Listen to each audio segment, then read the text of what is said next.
আমরা আজকে এমন কিছু ফ্যাক্ট জানতে চলেছি যেগুলি 11ই জানুয়ারি সারা বিশ্ব জুড়ে ঘটেছে। 1787 খ্রিস্টাব্দে আজকের দিনেই উইলিয়াম হার্সেল, যিনি একজন জ্যোতির্বিজ্ঞানী ছিলেন, তিনি ইউরেনাসের দুটি উপগ্রহ টাইটেনিয়া এবং ওবেরন আবিষ্কার করেছিলেন। এছাড়া সবাই তো জানেন ডায়াবেটিসের জন্য ইনসুলিন ব্যবহার করা হয়, কিন্তু জানেন কি প্রথমবার 1922 সালে আজকের দিনেই ডায়াবেটিসের চিকিৎসার জন্য প্রথমবারের মতো ইনসুলিনের ব্যবহার হয়েছিল। 1613 খ্রিস্টাব্দে 11ই জানুয়ারি মোগল সম্রাট জাহাঙ্গীর ইস্ট ইন্ডিয়া কোম্পানিকে সুরাটে একটি কারখানা স্থাপনের অনুমতি দিয়েছিলেন। 1972 সালের আজকের দিনটাতেই পূর্ব পাকিস্তানের নাম পরিবর্তন করে বাংলাদেশ রাখা হয় এবং বাংলাদেশের প্রথম প্রধানমন্ত্রী হন শেখ মুজিবুর রহমান। 2000 খ্রিস্টাব্দে 11ই জানুয়ারি ছত্তিশগড় হাইকোর্ট স্থাপিত হয়েছিল।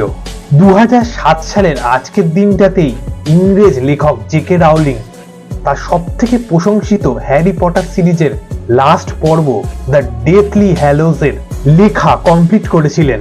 এছাড়া আজকের দিনে ভারতের বিখ্যাত ব্যাটসম্যান বা ক্রিকেটার রাহুল দ্রাবিড়ের জন্মদিন এবং তারই সঙ্গে নোবেলজয়ী কৈলাস সত্যার্থীরও জন্মদিন, যিনি শান্তিতে নোবেল পুরস্কার পেয়েছিলেন 2014 সালে।